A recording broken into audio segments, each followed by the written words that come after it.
ലോകത്തെ ഈ ജനാധിപത്യ രാജ്യങ്ങൾക്ക് അമേരിക്ക എന്നും ഒരു ആശ്രയമായിരുന്നു. അത് ജപ്പാൻ ആണെങ്കിലും യൂറോപ്യൻ രാജ്യങ്ങൾക്കാണെങ്കിലും അല്ലെങ്കിൽ ഇപ്പോൾ കാനഡ, ജർമ്മനി അല്ലെങ്കിൽ ഫ്രാൻസ് ഒക്കെ പോലെയുള്ള രാജ്യങ്ങൾക്കാണെങ്കിലും സൗത്ത് കൊറിയയ്ക്കാണെങ്കിലും ഓസ്ട്രേലിയക്കാണെങ്കിലും അമേരിക്ക ഒരു ആശ്രയമായിരുന്നു.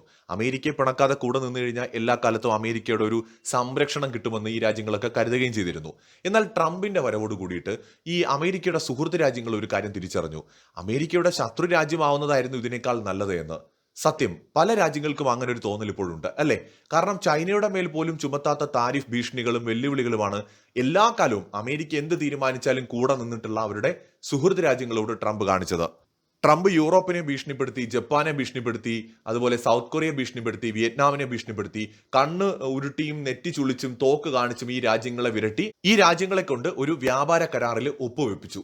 ഇതേ രീതിയിൽ തന്നെയാണ് ട്രംപ് ഇന്ത്യയോടും പെരുമാറാൻ ശ്രമിച്ചത്. പക്ഷെ അവിടെയാണ് അമേരിക്കയുടെ കണക്കുകൂട്ടലുകൾ എല്ലാം തെറ്റിയത്.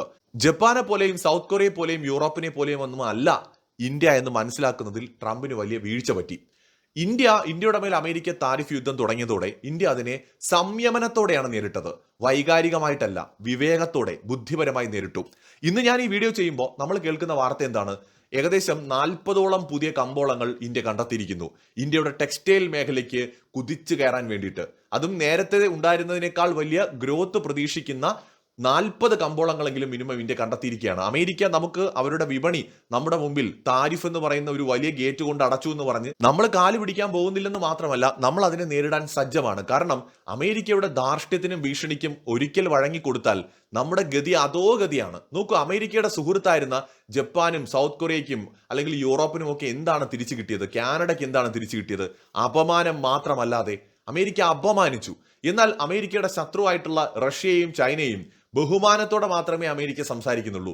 ചൈനയ്ക്കെതിരെ അമേരിക്ക ഒരിക്കൽ പോലും താരിഫ് ചുമത്തുന്നുമില്ല. കാരണം ചൈനയുടെ മേൽ താരിഫ് ചുമത്തിയാൽ അത് അമേരിക്കയും ബാധിക്കുമെന്ന് അമേരിക്കയ്ക്ക് നന്നായിട്ട് അറിയാം. അമേരിക്ക അവരുടെ സഖ്യ രാജ്യങ്ങളെ വെറും സാമന്ത രാഷ്ട്രങ്ങളായിട്ട്, നായകളെ പോലെയോ അടിമകളെ പോലെയോ ഒക്കെയാണ് കാണുന്നത്. ഒരു വാല്യൂവും കൊടുക്കുന്നില്ല.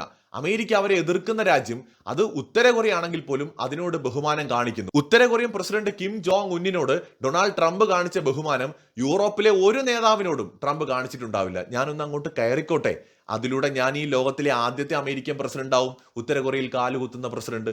ഒന്ന് കയറിക്കോട്ടെ എന്ന് ട്രംപ് ചോദിക്കുന്ന വീഡിയോ ഇപ്പോഴും യൂട്യൂബിലുണ്ട്. അപ്പൊ ശത്രുക്കളോട് അമേരിക്ക എപ്പോഴും ബഹുമാനം കാണിക്കും, സുഹൃത്തുക്കളെ അല്ലെങ്കിൽ സഖ്യരാജ്യങ്ങളെ പുച്ഛിക്കും. ഇവിടെ ഇന്ത്യ അമേരിക്കയുടെ സഖ്യരാജ്യമായിരുന്നില്ല, സുഹൃത്ത് രാജ്യമായിരുന്നു. ആ ഇന്ത്യയോട് അമേരിക്ക എങ്ങനെയാണോ അമേരിക്കയുടെ സഖ്യരാജ്യങ്ങളോട് അവർ പെരുമാറിയത് ആ രീതിയിൽ തന്നെ പെരുമാറാനും, തോക്കിൻ മുനയിൽ നിർത്തി നമ്മളെ കൊണ്ട് അമേരിക്കയ്ക്ക് ഗുണമുള്ള ഒരു കരാർ ഒപ്പിടാനും അല്ലെങ്കിൽ ഒപ്പുവെപ്പിക്കാനുമാണ് അവർ ശ്രമിച്ചത്. പക്ഷെ അമേരിക്കയുടെ കണക്കുകൂട്ടലെല്ലാം തെറ്റിപ്പോയത് അവിടെയാണ്. കാരണം ഇത് ഇന്ത്യയാണ്, പുതിയ ഇന്ത്യയാണ്. ആ ഇന്ത്യയെ മനസ്സിലാക്കാൻ വീണ്ടും സായിപ്പ് അല്ലെങ്കിൽ അമേരിക്ക പരാജയപ്പെട്ടു എന്ന് വേണം പറയാൻ. ചൈന അമേരിക്കയ്ക്ക് ഭീഷണിയായിട്ട് ഉയർന്നു വന്ന പോലെ ഗ്ലോബൽ സൗത്തിനെ റെപ്രസെന്റ് ചെയ്തുകൊണ്ട് ഇന്ത്യയും അമേരിക്കയ്ക്ക് ഭീഷണിയായിട്ട് വളരുന്നുണ്ട്. പ്രത്യേകിച്ച് സാമ്പത്തികപരമായി ഇന്ത്യയുടെ വളർച്ചയ്ക്ക് കുറച്ചെങ്കിലും തടസ്സം സൃഷ്ടിക്കാനായിരിക്കും ഇത്തരത്തിൽ തീരുവ യുദ്ധവുമായി അമേരിക്ക മുന്നോട്ട് പോകുന്നത്. എന്തായാലും ഇന്ത്യ ഇങ്ങനെ സാമ്പത്തികമായി മുന്നേറുമ്പോൾ അതിന്റെ ഭാഗമായി നമുക്കും സാമ്പത്തിക നേട്ടം ഉണ്ടാക്കാൻ സാധിക്കും. പക്ഷെ നമ്മൾ നിക്ഷേപിക്കാൻ തയ്യാറാകണം. ഇത്തരത്തിൽ പുതിയതായി ഒരു അവസരം വന്നിരിക്കുകയാണ്. ഇപ്പോൾ നമ്മൾ നിക്ഷേപിക്കുന്ന പണം മെച്യൂരിറ്റിയിൽ 1 രൂപ പോലും നഷ്ടപ്പെടാതെ, എന്നാൽ മാർക്കറ്റ് പെർഫോം ചെയ്യുന്നതിനനുസരിച്ച് നല്ല റിട്ടേൺസ് ലഭിക്കുന്ന നിക്ഷേപ അവസരമാണ് വന്നിരിക്കുന്നത്. പറഞ്ഞു വരുന്നത് ICICI പ്രൊഡൻഷ്യലിന്റെ നിഫ്റ്റി ആൽഫ 50 ഇൻഡെക്സ് ഫണ്ട് എന്ന NFO കുറിച്ചാണ്. ഈ NFO കുറിച്ച് അറിയാനും നിക്ഷേപിക്കുവാനുമുള്ള ലിങ്ക് ഡിസ്ക്രിപ്ഷനിലും കമന്റിലും കൊടുത്തിട്ടുണ്ട്. പക്ഷേ ഈ വരുന്ന സെപ്റ്റംബർ 5-ാം തീയതി വരെ മാത്രമേ ഈ NFO നിക്ഷേപിക്കാൻ കഴിയൂ. നിങ്ങളെ കൊണ്ടാകുന്ന എത്ര വലിയ തുകയും ഈ NFO നിക്ഷേപിക്കാം. NAV 10 രൂപയാണ്. ഈ NFO ഇൻഡെക്സ് കഴിഞ്ഞ 5-10 വർഷത്തില് 32.8%, 21% CAGR റിട്ടേൺസ് ആണ് നൽകിയിട്ടുള്ളത്. നിങ്ങൾ ഈ ഒരു ഇൻഡെക്സ് പ്രകാരം 2015-ൽ ഒരു 10 ലക്ഷം രൂപ നിക്ഷേപിച്ചിരുന്നുവെങ്കിൽ ഇന്നത് 68 ലക്ഷം രൂപയായി തിരികെ ലഭിച്ചേനെ. കൂടാതെ മാസം പ്രീമിയത്തിന്റെ 120 ഇരട്ടി ലൈഫ് കവറും ലഭിക്കും. പിന്നെ വർഷം 2.5 ലക്ഷം രൂപ വരെ നിക്ഷേപിക്കുന്നവർക്ക് അതിൽ നിന്ന് കിട്ടുന്ന ലാഭത്തിന് ഭാവിയിൽ ടാക്സ് നൽകേണ്ടി വരികയുമില്ല. ലോങ് ടേമില് നല്ല റിട്ടേൺ പ്രതീക്ഷിക്കാവുന്ന ഈ NFO 5 വർഷത്തെ ലോക്കിംഗ് പീരീഡ് ഉണ്ട് എന്നുള്ള കാര്യം ഓർമ്മിപ്പിക്കുന്നു. പ്രവാസികൾ കഴിയുമെങ്കിൽ പ്രതിമാസം ഒരു 18,000 രൂപയൊക്കെ വെച്ച് നിക്ഷേപിച്ചാൽ 2 കോടിയൊക്കെ റിട്ടേൺ സാധ്യത ഇവിടെ പറയുന്നുണ്ട്. പിന്നെ മറക്കേണ്ട, സെപ്റ്റംബർ 5-ാം തീയതി വരെയാണ് ഈ NFO ഇൻവെസ്റ്റ് ചെയ്യാൻ അവസരം ഉണ്ടാവുക. ഡിസ്ക്രിപ്ഷനിലും കമന്റ് ബോക്സിലും കൊടുത്തിരിക്കുന്ന ലിങ്കിലൂടെ മലയാളത്തിൽ കസ്റ്റമർ കെയർ സൗകര്യവും ലഭിക്കും. വേണമെങ്കിൽ അവരുടെ ഏജന്റ് വീട്ടിൽ നേരിട്ട് വന്ന് സംസാരിക്കുകയും ചെയ്യും. അല്ലെങ്കിൽ ഈ സ്ക്രീനിൽ കാണുന്ന QR കോഡ് സ്കാൻ ചെയ്താലും മതി. ലോകത്തെ ജനാധിപത്യ രാജ്യങ്ങളുടെ ആശ്രയവും പ്രതീക്ഷയുമായിട്ട് ഇനി ഇന്ത്യ മാറാൻ പോവുകയാണ്. അമേരിക്ക ഒരു സ്വാർത്ഥത മുതൽക്കൂട്ടാക്കിയിട്ടുള്ള പൂർണ്ണമായും സ്വാർത്ഥതയിലേക്ക് മാറുന്ന ഒരു രാജ്യമായി മാറിക്കഴിഞ്ഞു. ഇത് എന്തുകൊണ്ടാണെന്ന് വെച്ചാൽ ഇത് ട്രംപിന്റെ മാത്രം നിലപാട് കൊണ്ടല്ല ഞാൻ പറയുന്നത്. അമേരിക്കയിലെ ട്രംപ് അനുകൂലികൾ, ഒരു വലിയ വിഭാഗം അമേരിക്കൻ ജനത ട്രംപ് അനുകൂലികളാണ്. ഇവരുടെ മാനസികമായ നില, ഞങ്ങളുടെ പൈസ എന്തിനു മറ്റുള്ളവർക്ക് വേണ്ടി ചിലവാക്കുന്നു, ഞങ്ങൾ എന്തിനു മറ്റുള്ളവരുടെ കാര്യത്തിൽ ഇടപെടുന്നു, അവരെന്തെങ്കിലും ആയിക്കൊണ്ട് പോട്ടെ, ഞങ്ങൾക്ക് ഞങ്ങളുടെ കാര്യം എന്ന നിലയിലേക്ക് അമേരിക്ക മാറിയിരിക്കുകയാണ്. സത്യത്തിൽ അമേരിക്കക്കാർ തിരിച്ചറിയാതെ പോയൊരു കാര്യം, അമേരിക്കയെ ലോക പോലീസായിട്ടും ലോക ശക്തിയായിട്ടും ഒക്കെ പൊതുവെ അംഗീകരിച്ചതിന്റെ കാരണം തന്നെ മറ്റുള്ളവരുടെ വിഷയങ്ങളിൽ അമേരിക്ക ഇടപെടുന്നത് കൊണ്ടും പലരെയും കൈമയും മറന്ന് സഹായിക്കുന്നത് കൊണ്ടുമൊക്കെയാണ്.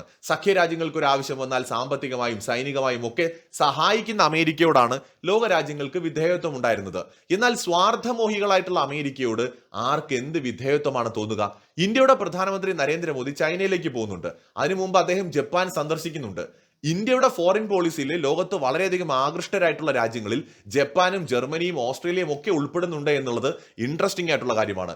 ജപ്പാൻ ഉൾപ്പെടെ സകല രാജ്യങ്ങളും അമേരിക്കയുടെ ഉരുക്കുമുഷ്ടിക്ക് മുന്നിൽ മുട്ടുമടക്കി കൊടുത്തപ്പോൾ ശക്തമായിട്ട് അമേരിക്ക നേരിടുന്ന ഏക രാജ്യം ഇന്ന് ഇന്ത്യയാണ്. എന്തുകൊണ്ടെന്നല്ലേ, നമ്മൾ അമേരിക്കയുടെ ശത്രുതാ പട്ടികയിലല്ല ഇപ്പോഴും. ഇന്ത്യ അമേരിക്കയെ വെല്ലുവിളിച്ചിട്ടില്ല, കളിയാക്കിയിട്ടില്ല, പുച്ഛിച്ചിട്ടില്ല, അമേരിക്കയ്ക്കെതിരെ താരിഫ് യുദ്ധം പ്രഖ്യാപിച്ചിട്ടില്ല, ഒന്നും ചെയ്തിട്ടില്ല. പക്ഷെ അമേരിക്കയുടെ ഒരു ഉമ്മാക്കി കണ്ടും ഇന്ത്യ പേടിക്കുന്നില്ല. 25% എന്ന് പറഞ്ഞു, നമ്മൾ പേടിച്ചില്ല. 50% എന്ന് പറഞ്ഞു, പേടിച്ചില്ല. ഓഗസ്റ്റ് 27 മുമ്പ് ഇന്ത്യ വഴങ്ങിയില്ലെങ്കിൽ 50% എന്ന് പറഞ്ഞു, ഇന്ത്യ ഭയന്നില്ല. ഇന്ത്യ പകരം പുതിയ വഴികൾ തേടുകയാണ്. നമ്മുടെ ടെക്സ്റ്റൈൽ മേഖലയെ സപ്പോർട്ട് ചെയ്യാനായിട്ട് നമ്മൾ 40 പുതിയ കമ്പോളങ്ങൾ കണ്ടെത്തി. കൂടാതെ നമ്മുടെ പ്രധാനമന്ത്രി 2 ദിവസം മുമ്പ് പറഞ്ഞത് 100-ലധികം രാജ്യങ്ങളിലേക്ക് ഇന്ത്യയിൽ ഉൽപ്പാദിപ്പിക്കുന്ന ഇലക്ട്രിക് വെഹിക്കിൾസ് നമ്മൾ കയറ്റുമതി ചെയ്യുമെന്നാണ്. ഇന്ത്യ ദീർഘവീക്ഷണത്തോടു കൂടി തന്നെയാണ് മുന്നോട്ട് പോകുന്നത്. അതായത് അമേരിക്കയെ ശത്രുസ്ഥാനത്ത് നിർത്തുന്നുണ്ടോ എന്ന് ചോദിച്ചാൽ ഇല്ല, അമേരിക്കയെ വെല്ലുവിളിക്കുന്നില്ല. എന്നാൽ അമേരിക്കയ്ക്ക് വഴങ്ങുന്നുണ്ടോ എന്ന് ചോദിച്ചാൽ അതുമില്ല. അവിടെയാണ് ഇന്ത്യയുടെ നയതന്ത്രം ലോകത്തെ പല രാജ്യങ്ങളെയും ഞെട്ടിക്കുന്നത്. ഈ അമേരിക്കയുടെ കൂടെ നിന്ന രാജ്യങ്ങൾക്ക് അമേരിക്കയെ എതിർക്കാൻ എപ്പോഴും ഭയമാണ്. ഇപ്പൊ അവരുടെ സഖ്യരാജ്യങ്ങൾക്ക് സൗത്ത് കൊറിയ, ജപ്പാൻ, യൂറോപ്പ്, അവർ അമേരിക്കയെ അനുസരിച്ച് മാത്രം ശീലിച്ചിട്ടുള്ളവരാണ്. അപ്പൊ അവർക്ക് അറിയില്ല US എങ്ങനെ ഹാൻഡിൽ ചെയ്യണമെന്ന്. അപ്പൊ അവർ ഇന്ത്യയിലേക്ക് നോക്കുമ്പോൾ ഇന്ത്യ അമേരിക്കയും തമ്മിൽ സുഹൃത്തുക്കളാണ്. ഇന്ത്യ വളരെ ഭംഗിയായിട്ട് അമേരിക്കയെ കൈകാര്യം ചെയ്യുന്നുണ്ട്, അല്ലെങ്കിൽ അമേരിക്കയെ ഡീൽ ചെയ്യുന്നുണ്ട് എന്നുള്ളത് സ്വാഭാവികമായിട്ട് ജപ്പാൻ ഉൾപ്പെടെയുള്ള രാജ്യങ്ങളിൽ വലിയ ഒരു സംതൃപ്തി ഇന്ത്യയുടെ കാര്യത്തിൽ ഉണ്ടാക്കിയിട്ടുണ്ട്. നോക്കൂ, ജനാധിപത്യ രാജ്യങ്ങളുടെ കാര്യം നമ്മൾ എപ്പോഴും പറയുമ്പോൾ അമേരിക്ക പറയും ലോകത്തിലെ ഏറ്റവും പുരാതനമായ ജനാധിപത്യ രാജ്യം ഞങ്ങളുടേതാണ്, ലോകത്തിലെ ഏറ്റവും വലുത് ഇന്ത്യയുമാണ്, സോ നമുക്ക് ഒന്നിച്ച് മുന്നോട്ട് പോകാമെന്നാണ് അമേരിക്ക പറയുന്നത്. പക്ഷെ ഇന്ന് അമേരിക്ക ജനാധിപത്യ രാജ്യങ്ങളുടെ നേതൃസ്ഥാനത്തുണ്ടോ? ജനാധിപത്യ രാജ്യങ്ങളെ കൊണ്ടുവന്ന് സ്വേച്ഛാധിപത്യ രാജ്യങ്ങളുടെ മുമ്പിൽ ഒന്നുമില്ലാത്ത അവസ്ഥയിൽ തള്ളിയിട്ടിരിക്കുകയാണ് അമേരിക്ക. ഒന്ന് ആലോചിച്ച് നോക്കൂ, ജപ്പാനും സൗത്ത് കൊറിയയ്ക്കും വിയറ്റ്നാമിനും ഒക്കെ ചൈനയുമായിട്ട് ഡീൽ ചെയ്യേണ്ടി വരികയാണ്. എന്തുകൊണ്ടാണ് ആ ഒരു അവസ്ഥ ഈ രാജ്യങ്ങൾക്ക് ഉണ്ടായത്? അമേരിക്കയെ നമ്പി ഇത്രയും കാലം നിന്ന ജനാധിപത്യ രാജ്യങ്ങളാണ്. അമേരിക്കയുടെ ഫോറിൻ പോളിസി മാറി, അമേരിക്ക താരിഫിൽ കേന്ദ്രീകരിച്ച് താരിഫ് യുദ്ധം തുടങ്ങിയപ്പോൾ അമേരിക്കയെ വിശ്വസിച്ച് കൂടുന്ന രാജ്യങ്ങൾക്ക് വേറെ വഴിയില്ല എന്നൊരു അവസ്ഥ വന്നു. ഈ രാജ്യങ്ങളെല്ലാം അമേരിക്കയെ ഭയങ്കര അധികം ഡിപ്പെൻഡ് ചെയ്ത് നിൽക്കുന്ന രാജ്യങ്ങളാണ്. ഇൻഡിപെൻഡന്റ് ആയിട്ടുള്ള ഫോറിൻ പോളിസി പോലുമില്ല. ഇപ്പൊ ഇന്ത്യയുടെ കാര്യം എടുത്താൽ നമ്മൾ ഒരു രാജ്യത്തെ ഡിപ്പെൻഡ് ചെയ്യുന്ന രാജ്യമേ അല്ല. നമുക്ക് ഒരുപാട് രാജ്യങ്ങളുമായിട്ട് ബന്ധമുണ്ട്, US-ഉമായും റഷ്യയുമായും. ഈവൻ ഇന്ത്യയും ചൈനയും തമ്മിൽ വലിയ പ്രശ്നങ്ങൾ നടന്നപ്പോഴും നമ്മൾ ചൈനയുമായിട്ട് വലിയ രീതിയിലുള്ള ട്രേഡ് ചെയ്തുകൊണ്ടിരുന്നു. അപ്പൊ നമ്മളിപ്പോ ചൈനയുമായിട്ടുള്ള ഒരു വിഷയത്തിൽ നമുക്കൊരു മീഡിയേറ്ററിന്റെ ആവശ്യമില്ല. നമ്മൾ നേരിട്ട് ചർച്ച നടത്തി അത് മുന്നോട്ട് പോകണോ വേണ്ടയോ എന്നൊക്കെ ആലോചിക്കും. എന്നാൽ അമേരിക്കയെ മാത്രം വിശ്വസിച്ചിരുന്ന രാജ്യങ്ങളെ പെട്ടെന്ന് ട്രംപ് പറയാണ് ഇനി നിങ്ങളെ സംരക്ഷിക്കാനൊന്നും എനിക്ക് പറ്റില്ല, നിങ്ങൾ നിങ്ങളുടെ കാര്യം നോക്കുമെന്ന് പറഞ്ഞു കഴിഞ്ഞാൽ ആ രാജ്യങ്ങൾ എന്ത് ചെയ്യും? അവർ നിർബന്ധിതമായിരിക്കുകയാണ് ചൈനയുമായിട്ടൊക്കെ ഡിസ്കസ് ചെയ്യാൻ. പക്ഷെ അവർക്കൊരു പ്രതീക്ഷയായിട്ട് ഇന്ത്യ മാറുകയാണ്. ഗ്ലോബൽ സൗത്തിന്റെ മാത്രമല്ല, ജനാധിപത്യ രാജ്യങ്ങൾക്കിടയിൽ ഏറ്റവും പവർഫുൾ ആയിട്ടുള്ള ഒരു മുഖമായിട്ട് ഇന്ത്യ മാറുമ്പോൾ ഇന്ത്യയുമായി സഹകരിക്കാനുള്ള സാധ്യതകൾ തേടുകയാണ് യൂറോപ്യൻ യൂണിയനും ഓസ്ട്രേലിയയും ന്യൂസിലാൻഡും അതുപോലെ കാനഡയും ജപ്പാനും ഒക്കെ. അമേരിക്കയുടെ പരമ്പരാഗതമായ സഖ്യരാജ്യങ്ങൾ അമേരിക്കയെ മാത്രം ആശ്രയിക്കുന്നതിൽ നിന്ന് മാറി ചിന്തിക്കുകയാണെങ്കിൽ അവരുടെ അടുത്ത ഓപ്ഷൻ എന്ന് പറയുന്നത് ഇന്ത്യ മാത്രമാണ്. അമേരിക്കയുടെ സഖ്യരാജ്യങ്ങൾക്ക് ഒരു പരിധി വിട്ട് ഒരിക്കലും ചൈനയുമായി സഹകരിക്കാൻ പറ്റില്ല, റഷ്യയുമായി സഹകരിക്കാൻ പറ്റില്ല. അവിടെ അവരുടെ മുമ്പിലുള്ള ഏക ഓപ്ഷൻ ഇന്ത്യയായിട്ട് മാറുമ്പോൾ ജനാധിപത്യ രാജ്യങ്ങളുടെ പ്രതീക്ഷ കൂടിയായിട്ട് ഇന്ത്യ മാറുകയാണ്.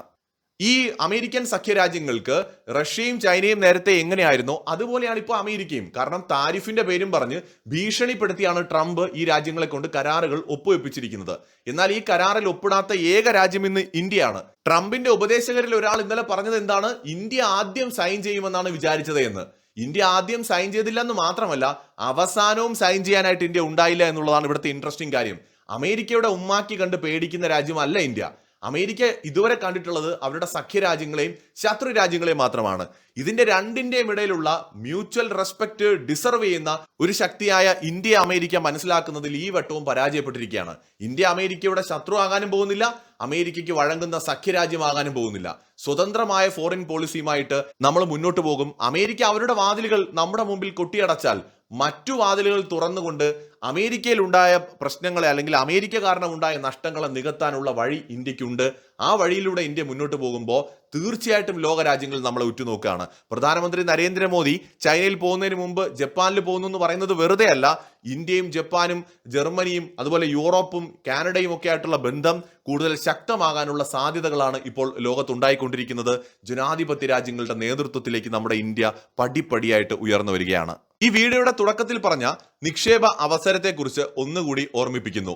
സെപ്റ്റംബർ 5 വരെയാണ് നിങ്ങൾക്ക് ഈ NFOയിൽ ഇൻവെസ്റ്റ് ചെയ്യാനായിട്ട് കഴിയുക. സമയം കുറവാണ്. ലിങ്ക് ഞാൻ കമന്റ് ബോക്സിലും ഡിസ്ക്രിപ്ഷനിലും കൊടുത്തിട്ടുണ്ട്.